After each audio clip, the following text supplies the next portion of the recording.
So if you remember in electrostatics, we have Coulomb's law that tells us the force a test charge would feel when it enters within an electric field. And from Coulomb's law, we directly derived all the equations for electric fields. And then we have Gauss' law that gives us an alternative method to calculate electrical field without integrals, which is only valid when the distribution is constant. So now we have magnetostatics, we learned Lorentz force law, where we can calculate the force, magnetic force, which is Q V cross B. But Lorentz force law doesn't directly tell us about how to calculate the force. How to calculate the magnetic field. So we need another law, Biot-Savart law, to help us to calculate the magnetic field. Before we get into that, funny enough, we haven't derived the preconditions of electrostatics and magnetostatics. We did say that in electrostatics, the source charge which produce the field should be stationary. And then in magnetostatics, it is a current that should be steady. So we couldn't really quantify, put them into numbers or put them into equations, how to represent those preconditions. But now we have equations for currents. So now we can represent the preconditions for magnetostatics and electrostatics. So it's a little bit like chicken and egg, which come first. So now at this point, we are ready to define the preconditions of magnetostatics. So we need to do that based on our expression for current. So this is related to a very important concept, which is continuity equation.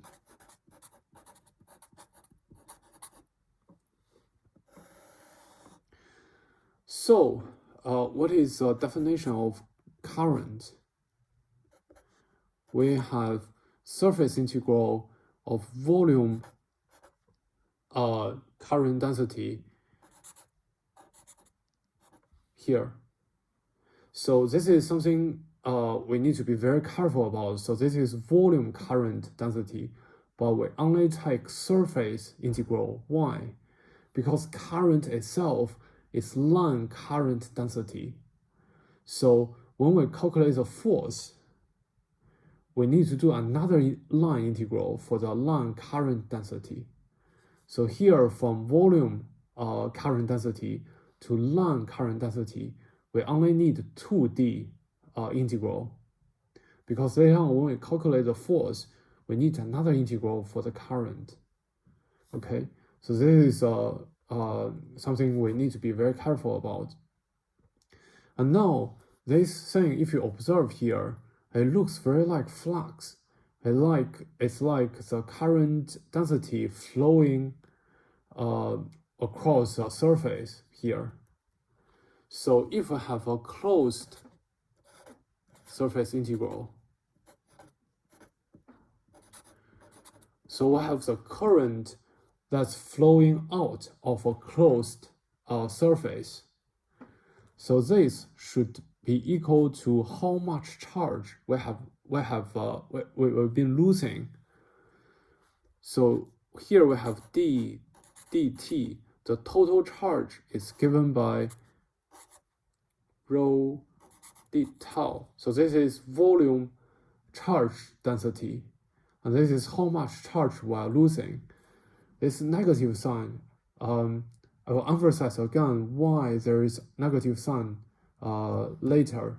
But right now, let's say we have current flowing out of a closed surface, and then we are losing charges. So we need this negative sign. So this, from here, we can have the fundamental theorem for divergence, which the other side is divergence of J volume integral. So here we have volume integral, here we have volume integral. So the continuity equation should be expressed as divergence of current volume density equals to minus d rho dt.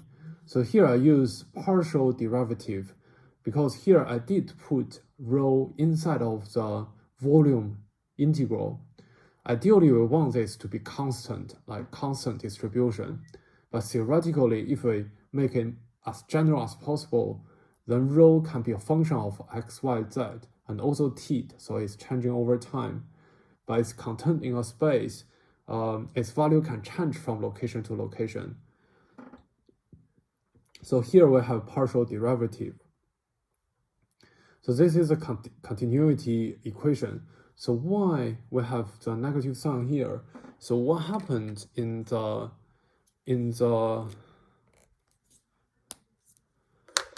real world is that sometimes we have current flowing out of a closed surface. So this make sign of divergence positive. So divergence is spreading out. So divergence describes how a vector spread out. And when current flowing out, this means naturally we are losing charge. So charge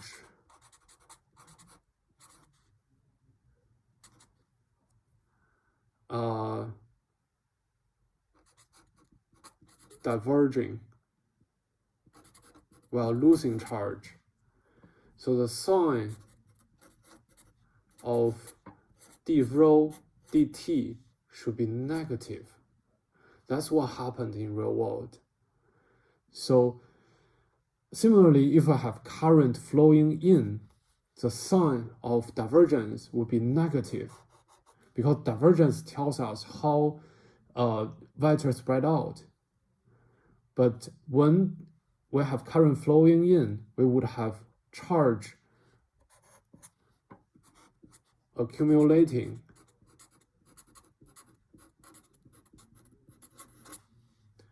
Then the sign of d rho dt would be positive. Another scenario is the current is steady. Then we have this divergence equal to 0. And then when the current is steady, the charge density is constant.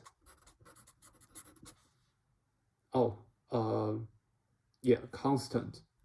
And then d rho dt would equal to 0. You can see that the signs that are opposite to each other, we need to put a negative sign here.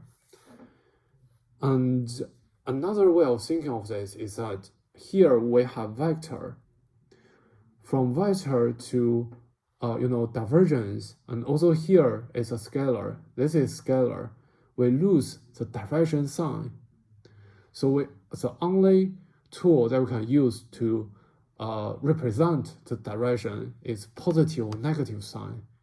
And whether we use positive or negative, it really should be based on what happened in the real world, in physics. Okay, so now we are ready to write down the preconditions.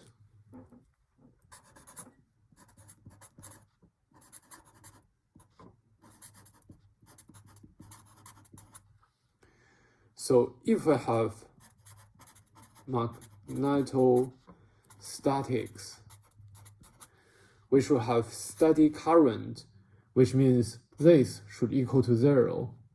So the precondition of magnetostatics is divergence of volume current density equals to 0. Similarly, the electrostatics, we have the current equals to 0. So the source charge shouldn't be moving. And if all the charges are not moving, it cannot form current. So funny enough, we're only able to write down preconditions just now after we talked about current. So now we really need to roll out laws in magnetostatics to calculate the magnetic field. But if you think about it, in electrostatics, we have two laws. We only have two laws, which are Coulomb's law, which tells us about the force, and also we have Gauss' law, which tells us how to calculate the electric field without integral when the distribution is constant. But even with just these two laws, we have point charge, we have collection of points, and then we have line charge, we have surface charge, we have volume charge. So it's already a handful of equations. Now in magnetic field, we calculate the force based on Lorentz law, and then we need a Biot-Savart law to help us to calculate the magnetic field. And then again, we have line current, surface current, and volume current. And then we have Ampere's law that help us to avoid integral when we have uniform constant distribution again. So the equations, they become, the number of equations become bigger and bigger. So right now it makes sense to have comparative study between magnetic field and electrical field, because in truth, magnetic field never really stand alone. So in some rare case, for example, we have a perfect conductor, there is external electric field, and then because it's perfect conductor, electrons are free to move. So electrons will move in a way that it will introduce an induced electric field within the conductor, so that the net electric field is 0. So the induced electric field cancels the external electric field. So in that scenario, it may seem that magnetic field will stand alone because within conductor there is no electric field, but still magnetic field is generated by flow of electrons. It's just two electric field sources, they cancel each other. And then if we go a little bit further to relativity, the whole magnetism actually disappear. So it become, justification of, electric field. So anyway, magnetic field would make more sense if we study it alongside electric field. So let's just do that here now. Hope that the new laws in magnetic field wouldn't confuse you, because it have its equivalence in the electrostatics, in the electric field. So our main purpose is still to introduce magnetostatics, but we have already accepted all the laws in electrostatics. So let's have a thorough comparison between them.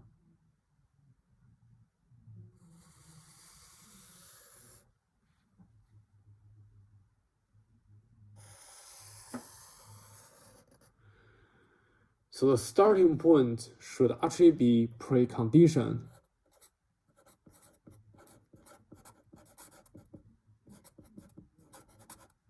We actually just did that just now after learning current. So for magnetostatics, we must have steady current. And then in electrostatics, we don't have current flowing at all. We don't have charges moving at all.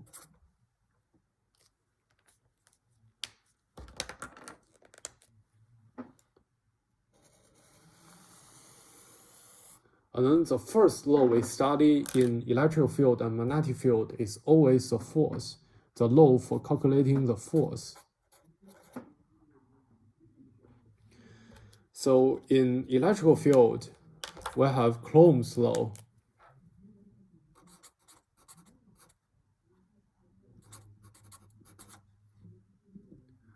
Where we have the force, electric field force equals to QE. And then Coulomb's law also tells us for point charge, the force should be 1 divided by 4 pi epsilon 0, and then Q test charge, source charge, separation distance square, and then unit separation vector.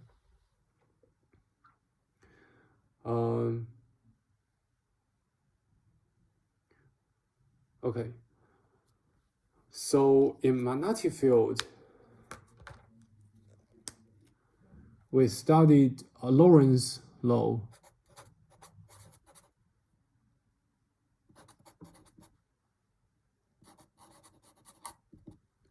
Where actually I should have used the blue here, to make it look better. But anyway, this equals to Q V cross B, right?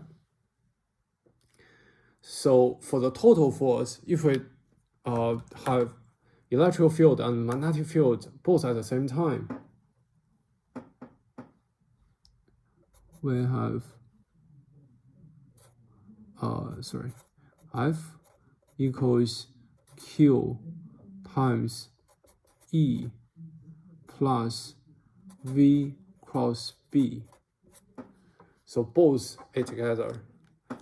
So actually, electrostatic and magnetostatic, they wouldn't coexist together at the same time, But it's really interesting that we derive these laws based on the most simple scenarios where here the electrons, the charges, they don't move. Here the currents, they are steady. But in real world, we will turn on and off current, and electrons are moving. But these laws, they are still roughly, stand, except when we have Maxwell's equation, we need to make some modifications. So the next one would be the field. That's so essential. So for electrostatics, we have very straightforwardly from the Coulomb's law, we have if it's point charge, the electrical field is everything except for the test charge. So I have electrical field equals to 1 divided by 4 pi epsilon 0, and then source charge, separation distance square, and then separation vector. If I have collection of points, we have the electrical field equal to 1 divided by 4 pi epsilon 0, and then the law of superposition, we have I equals 1, and then all the charge. So all the source charge, and then all the separation distances, and then all the unit separation vectors. And then if I have distribution, and if it's a line charge, we will have line charge density. So here Q, we need to do integral on dq. and dq is the line charge density integral, line charge density dl. So we need to do line integral there. So E equals still 4 pi epsilon 0. We need to do line integral now. We have line charge density, and then we have the it's a vector, so we should have separation, unit separation vector divided by separation distance square dl. So it's line integral line charge density. So this gives us, the source charge. And then if it's surface, we have E equals 1 over 4 pi epsilon 0. And then now we need to do a surface integral. And we replace the line charge density by surface charge density. And then the rest, they are the same. But we need to do surface integral. So here we have prime. I'll mention again why we have prime here. And then we have volume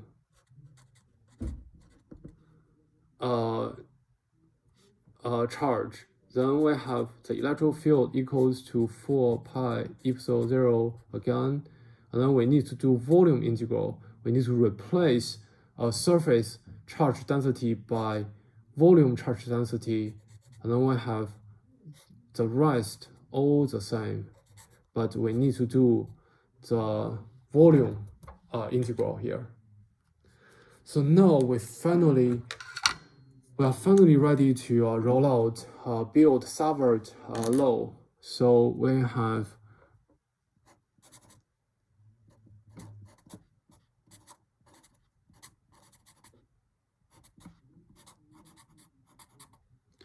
in magnetostatics, the precondition is the current is steady.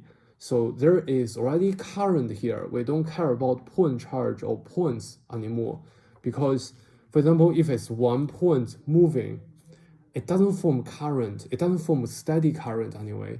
Steady current need to have charge moving out of the a place, and you have charge moving into the place. So if it's just one charge, it doesn't form a steady current. And if it's a limit number of collection of charges, then it also doesn't form steady current. Only when charge form distribution, we have the steady current. So here, if we have line current, then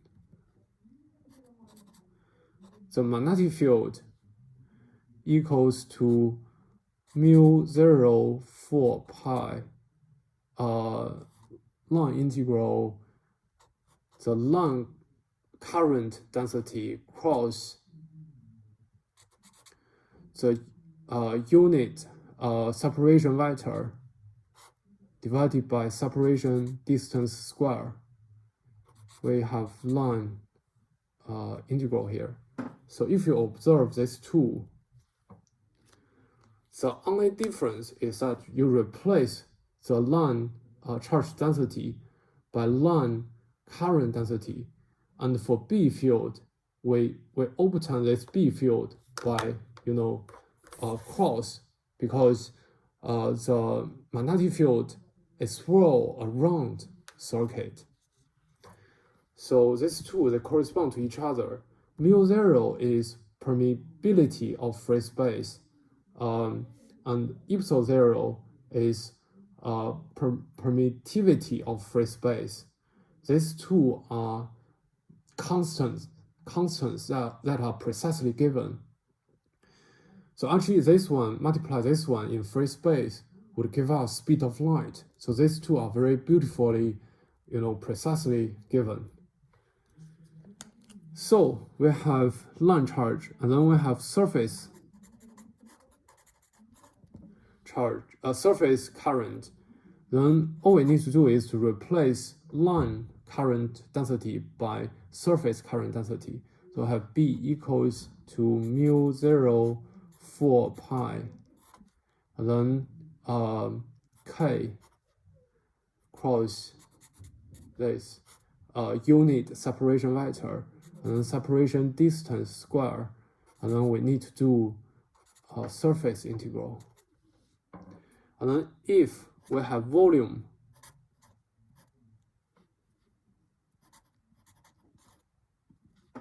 we have B field equals to mu 0 4 pi, and we need to do volume integral. We have J cross separation unit separation vector, and then separation distance square, and d tau. So I need to also provide some other things that I ignored in these equations. So first of all, remember we have, if I go back to electrostatics, we have a source charge that generates a field, electric field. So source. And then we have a test charge to feel the force from this field. So test charge is Q, source charge is this Q. Yes. And then the origin of the coordinate is here. Then the vector that represents the direction from the origin to the location of a source charge is R prime. And the vector from the origin to the test charge is represented by R. And then the separation vector is, curly R. So, very important thing is, in these equations, B is actually a function of location, because field is, force per unit charge. So if you place a test charge in there, it would feel the force. So this tells us how much force it would feel if a test charge unit test charge is placed at that location. So B should be a function of R.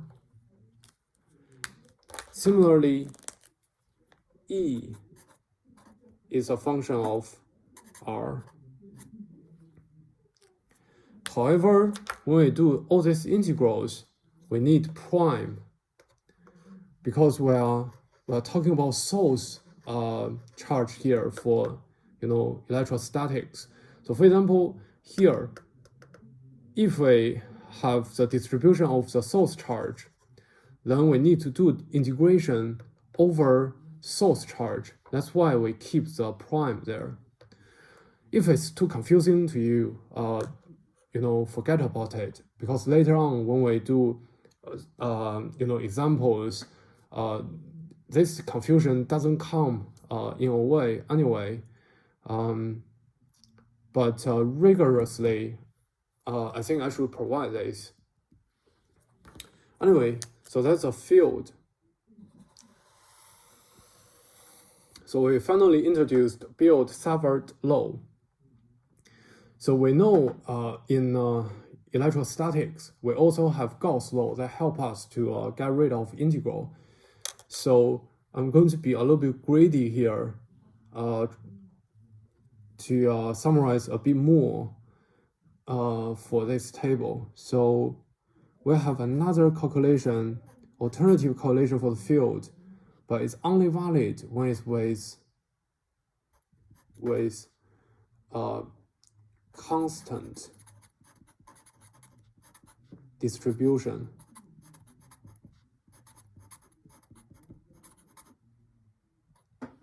Okay. So for electrostatics, we have Gauss law.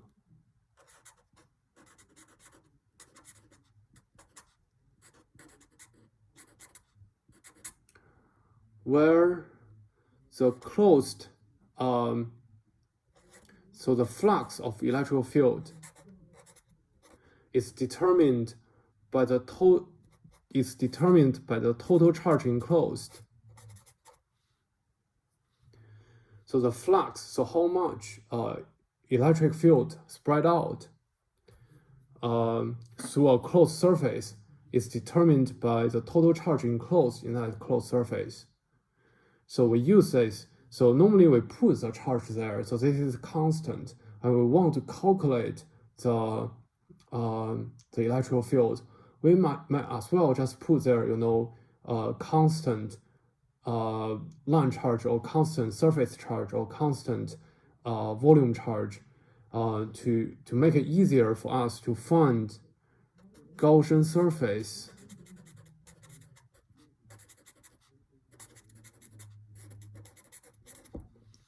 So for Gaussian surface, the electrical field, the magnitude would be constant, and the direction should be aligned with the direction of the area that they do the integral with. So here we can take this electrical field out. So this integral is only the total area enclosed. So in this way we completely avoid integral calculation. So similarly for magnetic field, we have Ampere's law.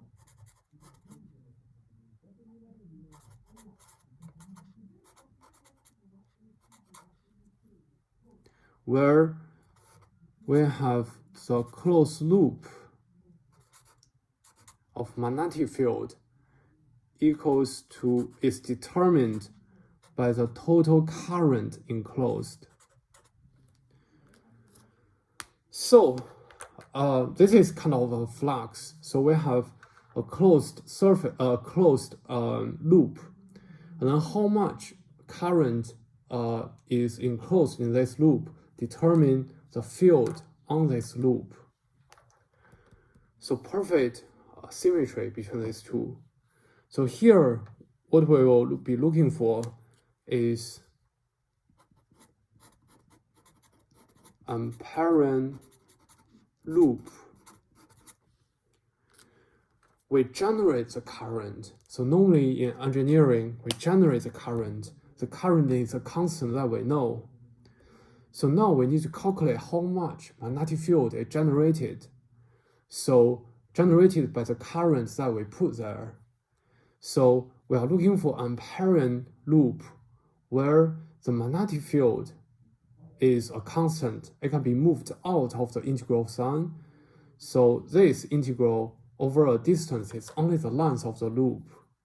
So in that way, we avoid calculating here. Using this method to calculate the magnetic field, we use symmetry to calculate the magnetic field. Okay, one last thing, but still very important, is divergence and the curl of magnetic field and electric field. So for electric field, we already know that the Gauss law also tells us that the Gauss law also tells us that the divergence of electric field equals to the volume charge density divided by epsilon 0. So if you take volume integral on both sides, this side equal to here because of fundamental theorem for divergence, and this side equal to this side because the volume integral of the volume charge density equal to the total charge. Okay, and from here we also know that electric field is now curly. The curl of electric field when it's electrostatic is 0. So similarly, what does Ampere's law directly tell us? It tells us the curl of magnetic field equal to mu 0, and then the volume current density. Yes. So if you apply surface integral on both sides, this side equal to this side because we have fundamental theorem for curl, and this side equal to this side because the volume current density here, you do the surface integral, you get the current enclosed. So naturally, from here we have the divergence equals 0. So this gives us the premature Maxwell equations, except that we